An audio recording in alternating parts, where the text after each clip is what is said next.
The whispers followed Vivian Fletcher like shadows as she hurried through the dusty streets of Silver Creek, Wyoming Territory, 1875. "There she goes," they said, "the barren bride with nothing to offer but disappointment." Their words stung more than the relentless summer sun beating down on her faded calico dress. But she held her head high, refusing to let them see her crumble. Vivian had been married to Thomas Fletcher for 8 years before typhoid took him the previous winter. 8 years of trying to conceive a child, 8 years of monthly heartbreak, and 8 years of watching the townsfolk's pity turn slowly to contempt. A woman who couldn't bear children was considered less than whole in these parts, and a widow without offspring had no legacy, no future, and according to most, no purpose. She clutched her market basket tighter as she passed Mrs. Henderson's general store, where 3 women huddled together, their eyes following her progress down the street. "Poor Thomas," one whispered loudly enough for Vivian to hear. "All those years with nothing to show for it." Vivian quickened her steps, her throat tight with unshed tears. The basket contained simple supplies: flour, sugar, coffee, and a small piece of hard candy she allowed herself once a week. Simple pleasures for a simple life, one that felt increasingly empty as the months of widowhood stretched on. The town of Silver Creek had grown significantly in the 5 years since she and Thomas had arrived, hopeful and in love. The railroad had come through, bringing prosperity to some and hardship to others. Vivian's small seamstress business kept her fed, but just barely. Without Thomas's income from the silver mine, she was slowly selling off their possessions to keep the roof over her head. "Miss Fletcher," called a deep voice from behind her. Vivian turned to see Sheriff Daniels approaching, his weathered face creased with concern beneath his wide-brimmed hat. "I heard Mrs. Parsons is making trouble about your property again," he said, falling into step beside her. Vivian sighed. "She believes a woman alone has no business owning a house at the edge of town, says it would be better served housing a family with children." Sheriff Daniels shook his head. "Don't you pay her no mind. Your husband paid for that house fair and square, and it's yours by right." "Thank you, Sheriff," Vivian said softly, "but sometimes I wonder if they're right.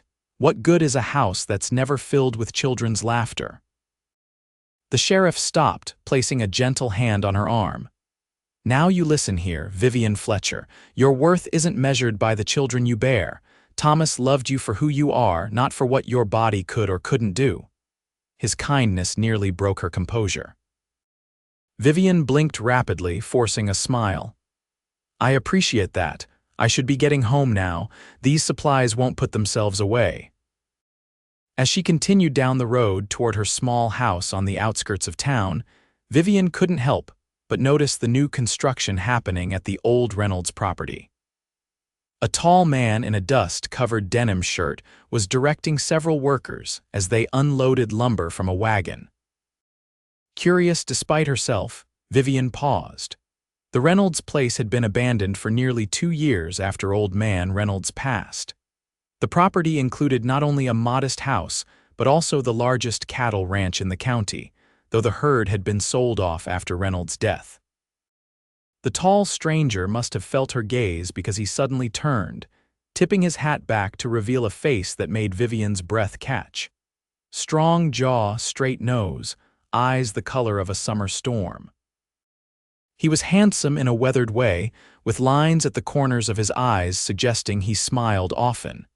He nodded politely in her direction before turning back to his work. Vivian hurried on, embarrassed to have been caught staring. That evening, as she sat on her porch watching the sunset paint the distant mountains in shades of gold and purple, Vivian allowed herself to wonder about the stranger. New people didn't often move to Silver Creek unless they had family connections or business prospects. Perhaps he was a relative of old man Reynolds come to claim his inheritance. The next morning, Vivian was surprised by a knock at her door. When she opened it, she found herself face to face with the man from the Reynolds property. Up close, she could see his eyes were indeed gray, with flecks of blue that reminded her of rain clouds. "Good morning, madam," he said, removing his hat. "My name is Xavier Sutton. I've just moved into the old Reynolds place and I'm introducing myself to the neighbors." Vivian clutched her shawl tighter around her shoulders. "Vivian Fletcher, it's a pleasure to meet you, Mr. Sutton." Likewise, Mrs. Fletcher. His gaze was direct but respectful. "I hope I'm not intruding on your morning." "Not at all," Vivian replied, though she was keenly aware of her simple dress and hair hastily pinned up. "Have you moved here from far, Montana Territory?" he answered. "I've been ranching there for the past 5 years, but when I heard the Reynolds property was available, it seemed like a good opportunity to start fresh." There was something in the way he said "start fresh" that resonated with Vivian. A hint of past pain, perhaps, or simply the weariness of someone who had traveled a long road. "Silver Creek is a good town," she said, though the words tasted slightly bitter given her recent experiences. "The people are—" She hesitated, searching for an honest yet kind description. "They're God-fearing and hard-working." Xavier Sutton smiled, a genuine expression that transformed his face. "And what do you do here in Silver Creek, Mrs. Fletcher?"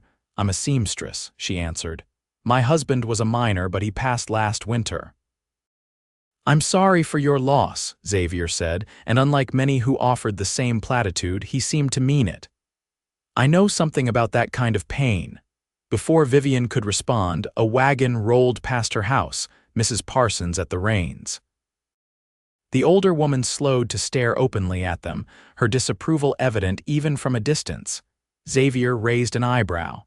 "Not everyone seems as welcoming as you." Vivian flushed. "Mrs. Parsons has strong opinions about how people should live their lives." "And how do you think people should live their lives, Mrs. Fletcher?" he asked, surprising her with the directness of the question. I think people should be allowed to find happiness however they can as long as they're not hurting others," she answered honestly. He nodded slowly. "A philosophy I share." He placed his hat back on his head. "I won't take up any more of your morning, but I wanted to let you know I'll be bringing in a herd next week. The cattle drive might pass close to your property. I didn't want it to startle you." "Thank you for the consideration," Vivian said, oddly touched by his thoughtfulness. After Xavier left, Vivian found her thoughts returning to him throughout the day as she worked on Mrs. Tompkins' new Sunday dress. There was something about him that intrigued her, not just his handsome face, but the quiet strength he exuded, the hint of sorrow behind his eyes that matched her own. A week later, true to his word, Xavier Sutton's cattle drive passed within view of her property.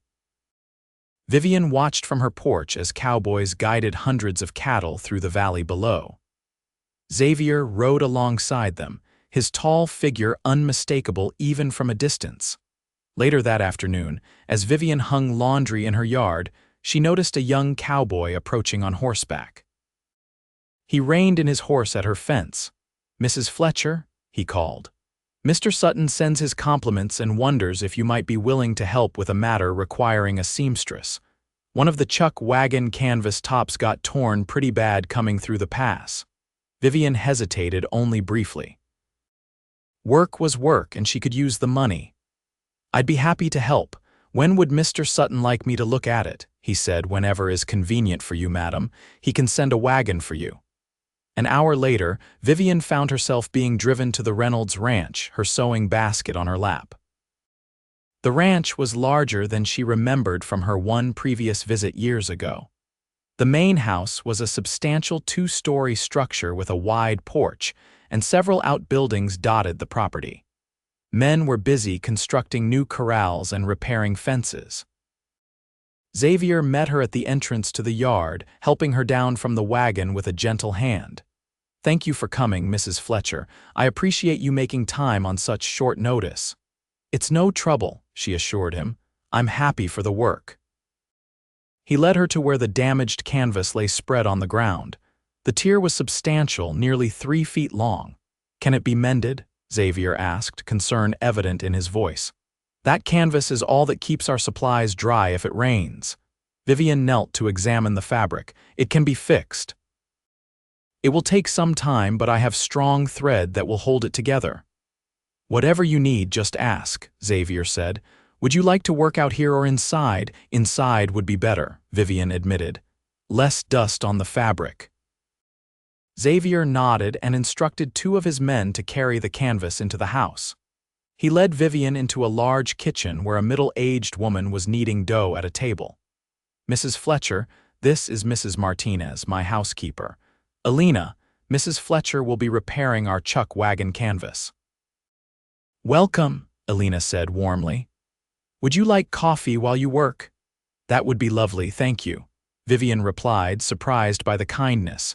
For the next several hours, Vivian worked steadily on the canvas, her fingers moving with practiced precision. Xavier came and went, checking on her progress, bringing her fresh coffee, and at one point, insisting she take a break for the lunch Alina had prepared. As the afternoon waned, Xavier settled at the table across from her. You have remarkable skill, he observed, watching her nimble fingers pull the needle through the tough fabric. My mother taught me, Vivian explained. She always said a woman who could sew would never go hungry. Wise woman, Xavier commented. Then, after a pause, if you don't mind my asking, how long have you lived in Silver Creek? 5 years, Vivian answered, not looking up from her work. Thomas, my husband, and I came here when the mines were just opening up. He had dreams of striking it rich. She smiled sadly at the memory.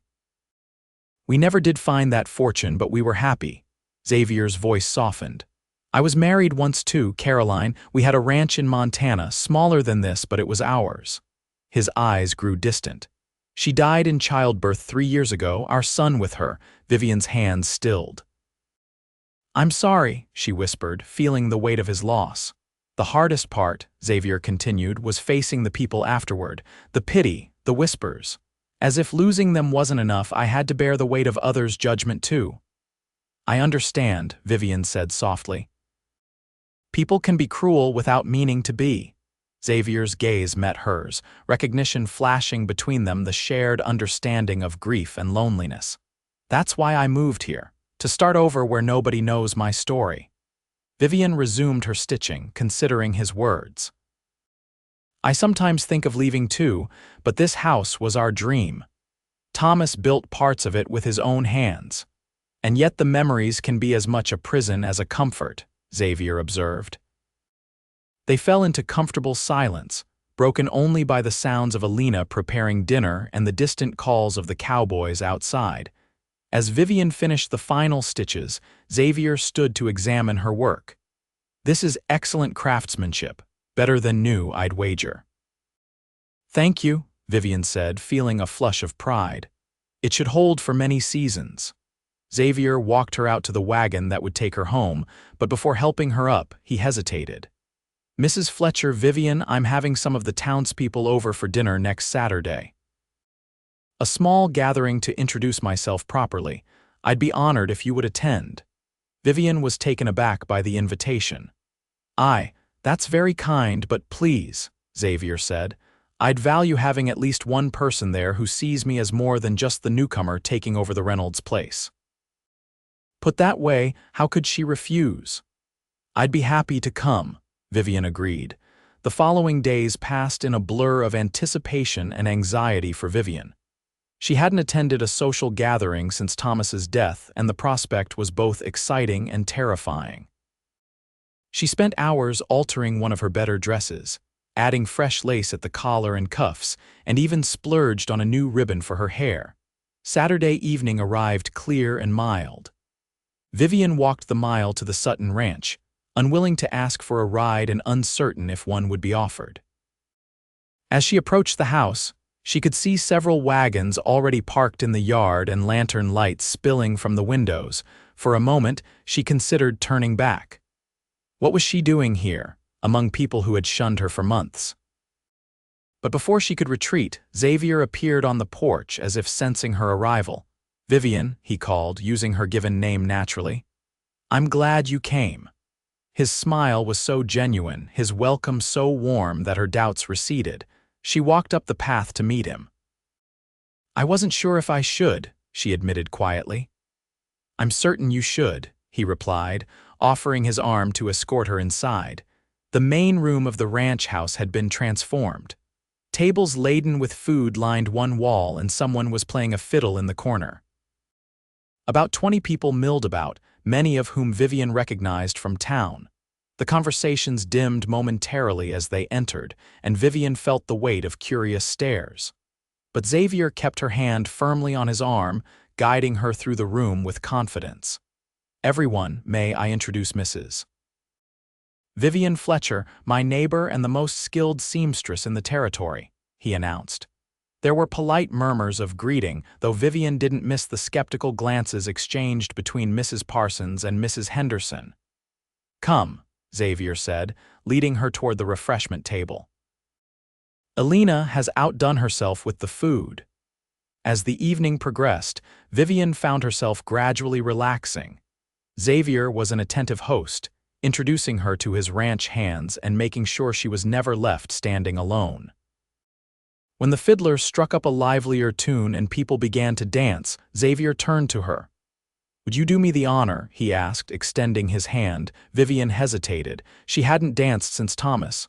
"I'm rather out of practice," she demurred. "As am I," Xavier confessed with a smile. "We can remember together." She placed her hand in his, and he led her to the center of the room where other couples were already moving to the music. His hand at her waist was respectful but secure, and as they began to move, Vivian found that her body remembered the steps even if her mind had forgotten. "You're a natural," Xavier said as he guided her through a turn. "My father taught me to dance when I was a girl," Vivian explained. "He said a woman who could dance would never lack for joy." "Another wise parent," Xavier commented. "Your family sounds remarkable." "They were," Vivian agreed softly.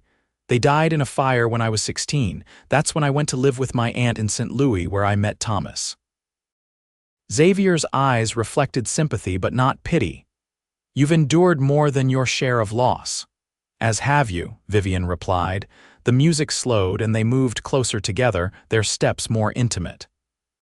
Vivian was acutely aware of Xavier's hand at her waist, the scent of soap and leather that clung to him, the warmth of his body so close to hers. From across the room, she caught sight of Mrs. Parsons watching them with narrow-eyed speculation. The older woman leaned toward Mrs. Henderson, whispering something that made both women shake their heads disapprovingly. Xavier noticed the direction of her gaze. "Don't mind them, people will always talk." "They think it's inappropriate," Vivian said quietly. "A widow dancing so soon after her husband's death." "It's been almost a year, hasn't it?" Xavier asked. 10 months, Vivian confirmed. "And how long would be appropriate in their eyes? A year? 2? 5? At what point are you allowed to smile again, to feel joy?" His words struck a chord in Vivian's heart. She had asked herself the same questions. "I don't know," she admitted. "Sometimes I think they'd prefer if I simply faded away, a proper grieving widow who never inconveniences anyone with her continued existence." "And what do you want?" Xavier asked, his voice low and intimate despite the crowded room. Vivian looked up into his eyes, finding there an understanding she hadn't experienced since Thomas. "To live," she whispered. "To feel something other than grief and shame." "Shame?" Xavier's brow furrowed. "What could you possibly have to be ashamed of?" Before Vivian could respond, the music ended, and they were forced to separate as couples around them clapped for the fiddler. The moment broken, Vivian excused herself to get some fresh air on the porch. The night was cool and clear, stars scattered like diamond dust across the black velvet sky. Vivian leaned against the railing, drawing deep breaths to calm her racing heart. "Too warm inside," came Xavier's voice as he joined her on the porch. "A bit," Vivian acknowledged, though they both knew it wasn't the temperature that had driven her outside. Xavier stood beside her, looking out over the darkened landscape. "You never answered my question," he said after a moment. "About shame." Vivian closed her eyes briefly, gathering her courage. "The women in town. They call me the Barren bride," she said, her voice barely audible. 8 years married and no children to show for it. In their eyes, I failed as a wife, failed Thomas. The admission hung between them, the most private pain she had never voiced aloud, not even to Thomas. Xavier was silent for so long that Vivian feared she had shocked him, disgusted him even. But when he finally spoke, his voice was gentle. "My Caroline and I tried for 5 years before she became pregnant," he said. "The doctor warned us it was risky, her health was never robust, but she wanted a child so badly and I let her try." His voice broke slightly. "Sometimes I think if I had been stronger, if I had insisted we remain childless, she might still be alive." Vivian turned to him, her heart aching for his pain. "You can't know that," she said softly. "Some things are beyond our control." "Just as your ability to conceive was beyond yours," Xavier pointed out. "Yet you carry the shame that should rightfully belong to those who judge without understanding." His insight left her speechless. How many times had she internalized the town's judgment, accepting as truth the idea that her barrenness made her less of a woman, less worthy of love? "The world is cruel to women," Xavier continued. "It defines your worth by what your body can produce rather than by who you are." He turned to face her fully. "I knew Caroline's heart, her spirit, her strength. Those were what I loved, not her ability to give me children." Tears pricked at Vivian's eyes. "Thomas said similar things, but I always wondered if he was just being kind." "Do you think so little of him that you believe he would lie about something so fundamental?" Xavier asked, not unkindly. "No," Vivian admitted. "Thomas was honest to a fault." "Then believe him," Xavier said simply. "As I hope Caroline believed me when I told her she was enough, exactly as she was." From inside, the music started again, a slower, more melancholy tune. Xavier offered his hand once more. "Would you care to continue our dance, Mrs. Fletcher?" This time, Vivian didn't hesitate. She placed her hand in his, and they began to sway gently on the porch, beneath the stars, away from curious eyes and whispered judgments. "Thank you for coming tonight," Xavier murmured. "You've made a lonely man feel welcome in a new place."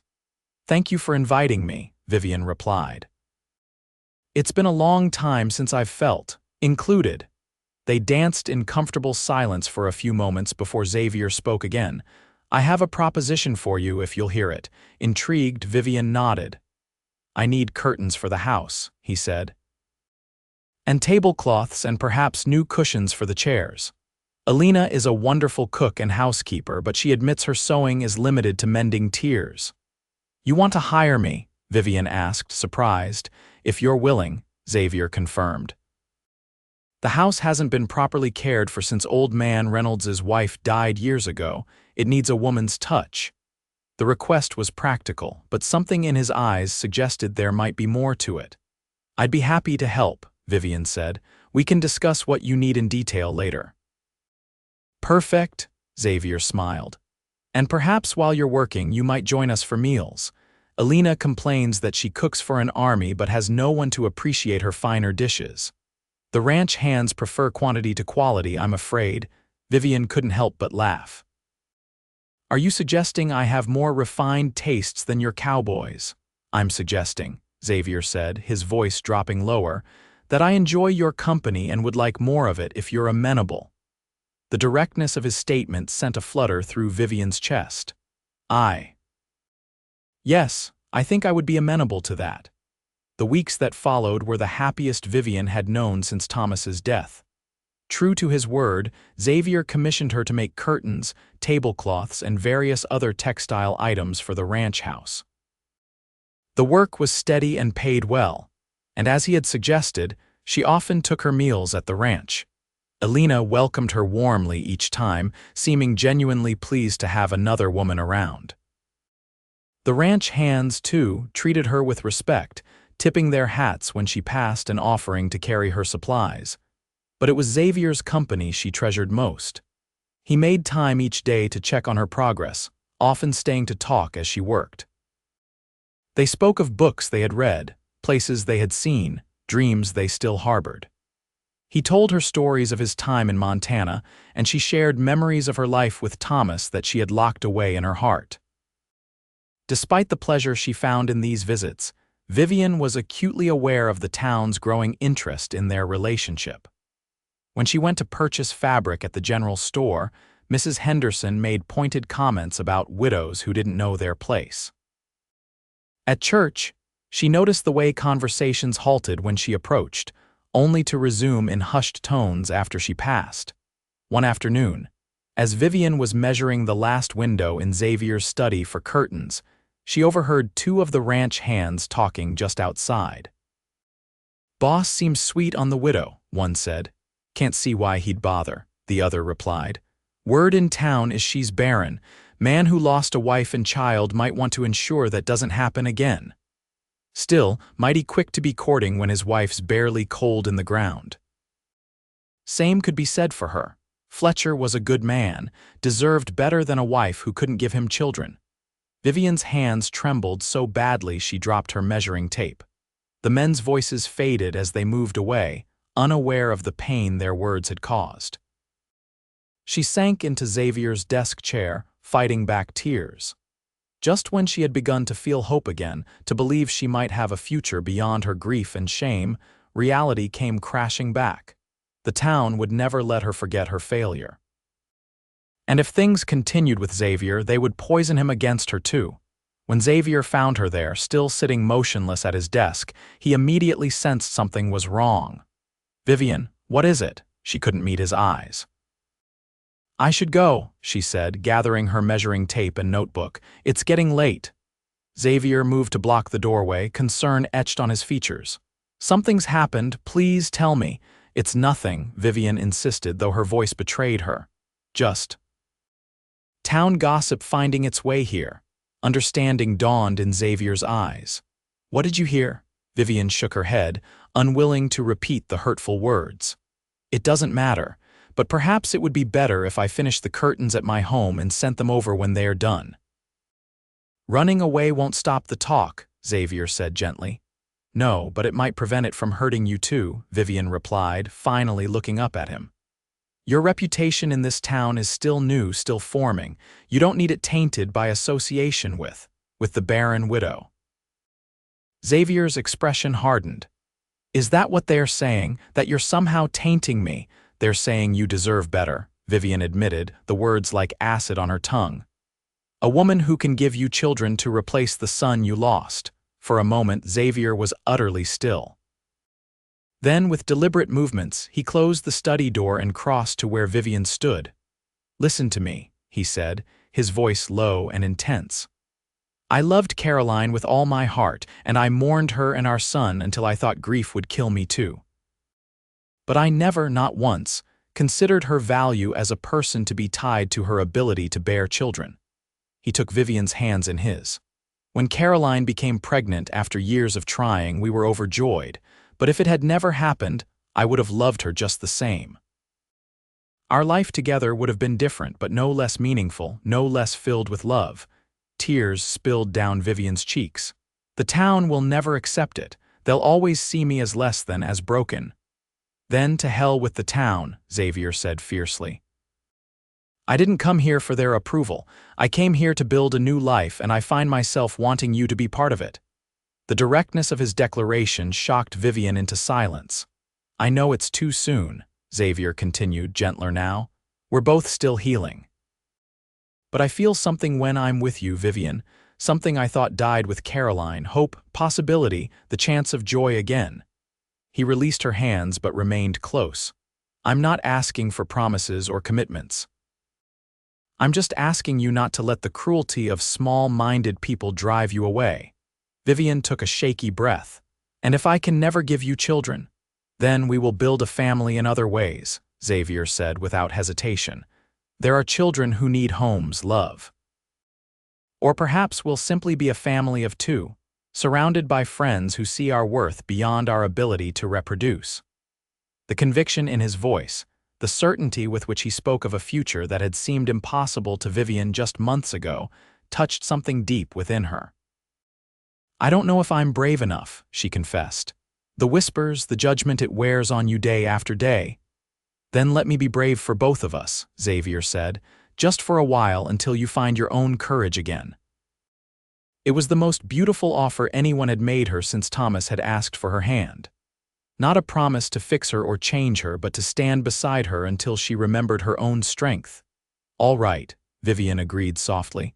"I'll try," and she did try in the days and weeks that followed. She continued her work at the ranch, holding her head high when she went into town for supplies, ignoring the whispers that followed her. Xavier, true to his word, stood steadfastly by her side, making no secret of his admiration for her. They began to be seen together regularly riding across the ranch lands, attending church side by side, even enjoying an occasional dinner at the small restaurant that had opened near the train station. Each public appearance fueled the town gossip, but gradually, something unexpected began to happen. Some of the townsfolk, seeing Xavier's respect for Vivian and her quiet dignity in the face of criticism, began to reconsider their judgments.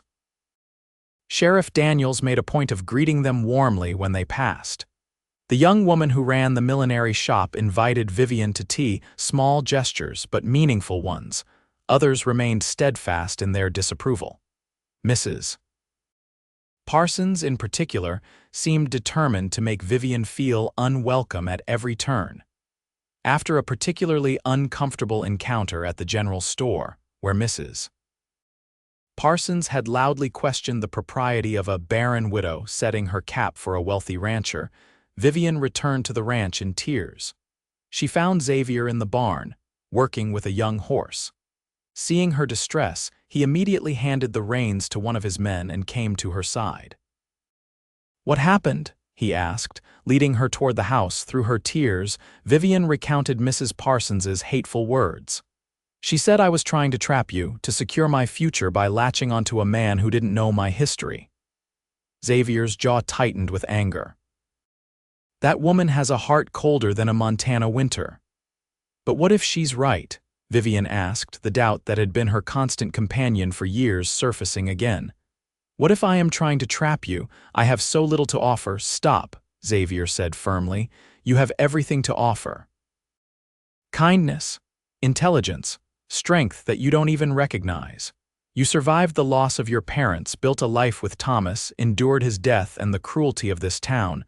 You're still standing, still finding beauty in the world despite it all." He guided her to a bench beneath an old oak tree that shaded the yard. "Do you know what I see when I look at you, Vivian? I see a woman who has been knocked down by life repeatedly, but who rises each time with grace. I see someone who creates beauty with her hands and kindness with her heart." His words washed over her like a healing balm. "I wish I could see myself through your eyes," she admitted. "Then let me help you," Xavier said softly. He reached into his pocket and withdrew a small, worn leather journal. "I want to show you something." He opened the journal and handed it to Vivian. Inside, in a neat, masculine hand, were entries dated from the months after Caroline's death. Vivian looked up, uncertain. "It's all right," Xavier assured her. "I want you to read it." Hesitantly, Vivian began to read. The entries chronicled Xavier's grief, his struggle to continue living after losing his wife and son. The pain on the pages was raw and familiar, mirroring her own journey through loss. But as she read further, she found entries from more recent months, after his arrival in Silver Creek. And there, to her astonishment, she found her own name. "Met the neighbor today, Vivian Fletcher," one entry read. "There's a sadness in her eyes that matches my own, but also a quiet strength. She carries her grief with dignity." And later, "Vivian repaired the canvas today. Her hands are artists' hands, creating and mending with equal skill. I find myself watching her work, fascinated by the concentration on her face. And more recently, I'm drawn to Vivian in a way I didn't expect. It's not just that she's beautiful, though she is. It's the way she listens, really listens. The way she speaks her mind without artifice. The courage it takes for her to walk through town with her head held high despite their cruelty." Vivian closed the journal, overwhelmed by the glimpse into Xavier's private thoughts. "Why are you showing me this?" "Because I want you to understand that my feelings for you are real, not born of pity or convenience," Xavier explained. "I've had months to observe you, to get to know you, and what I've found is a woman I admire deeply and care for more with each passing day." He took her hands in his. "Vivian Fletcher, I'm falling in love with you, not because you could or couldn't bear children, but because of who you are, your heart, your spirit, your soul." Vivian's breath caught. "Xavier, you don't need to say anything now," he assured her quickly. "I know it might be too soon. I know you're still healing, still finding your way back to yourself. I just wanted you to know the truth of how I feel so that the next time someone like Mrs. Parsons tries to make you doubt yourself, you'll remember that there's at least one person in this world who sees you clearly and values you completely." Tears filled Vivian's eyes again, but they were different tears now, not of pain or shame, but of a cautious joy she had thought forever beyond her reach. "I'm falling in love with you too," she whispered, the admission both terrifying and liberating. "I've been fighting it because I was afraid of being hurt again, afraid of what people would say, afraid of disappointing you." "You could never disappoint me," Xavier said, raising a hand to gently cup her cheek. "All I ask is that you give us a chance, that you try hope with me and stay." The echo of her own thoughts from so many dark nights, the hope she had clung to despite everything, the desire to stay in this world even when grief threatened to drown her, struck Vivian deeply. "Yes," she said simply. "I'll try hope with you and I'll stay." Xavier's smile was like sunrise breaking over the mountains.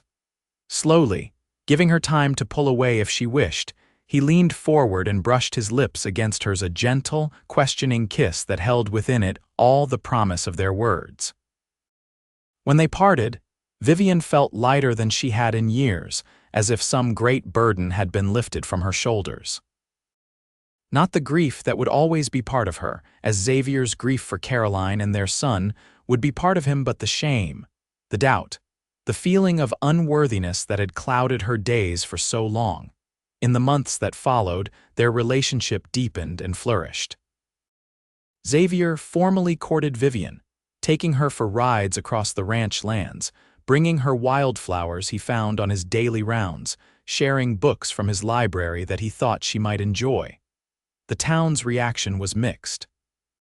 Some, like Sheriff Daniels and the young milliner, expressed genuine happiness for them. Others maintained their disapproval, but the venom of their words seemed to lose its potency against the shield of Xavier and Vivian's growing love. When Xavier proposed on a clear autumn evening beneath the same oak tree where they had shared their first kiss, Vivian accepted without hesitation. They were married in a simple ceremony at the small church in Silver Creek, with Alina and Sheriff Daniels as their witnesses. Mrs. Parsons and her cohort boycotted the wedding, but their absence was hardly noticed amid the genuine well-wishes of those who did attend. Xavier's ranch hands presented them with a handcrafted rocking chair, a symbol of hearth and home that brought tears to Vivian's eyes. Life as Mrs. Sutton was different from anything Vivian had known before. The ranch was larger than her small house in town, with more responsibilities but also more joys. She and Xavier worked side by side, building not just a home but a community around them. They hired a teacher for the children of the ranch hands and opened a small school in one of the outbuildings.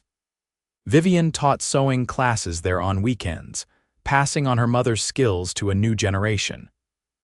And when, a year after their wedding, a group of orphans from the east arrived in Silver Creek looking for homes in the west, Xavier and Vivian didn't hesitate.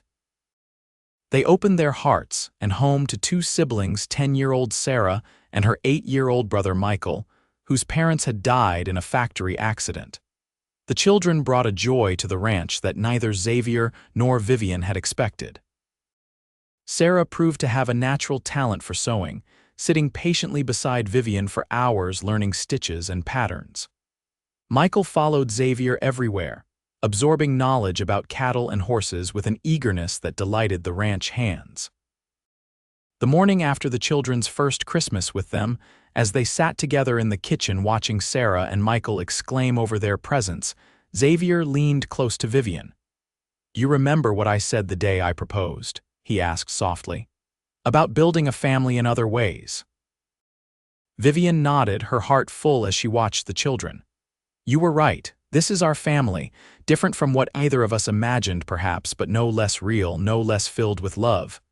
And the town? Xavier asked. Do their opinions still weigh on you? Vivian considered the question.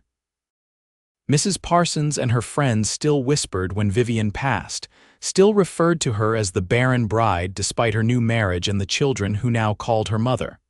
But the sting had gone out of their words. They don't matter, she said honestly. What matters is this you, the children, the life we're building. I found the courage to hope again, Xavier. That's worth more than the approval of people too small-minded to understand that family isn't about blood, it's about love. Xavier pulled her close, pressing a kiss to her temple. I'm proud of you, Vivian Sutton. Prouder than you'll ever know. As the children ran to show them a particularly exciting gift, Vivian thought of the journey that had brought her here, the pain and loss, yes, but also the unexpected joy, the second chance at happiness she had never thought to find. They had mocked the barren bride, it was true. But Xavier had seen past the whispers to the woman beneath, had offered her hope when she needed it most, had asked her to stay when everyone else would have had her fade away. And in staying, in choosing hope over despair and love over fear, Vivian had found not just a husband, but a home, a family, a future bright with possibilities she was only beginning to imagine.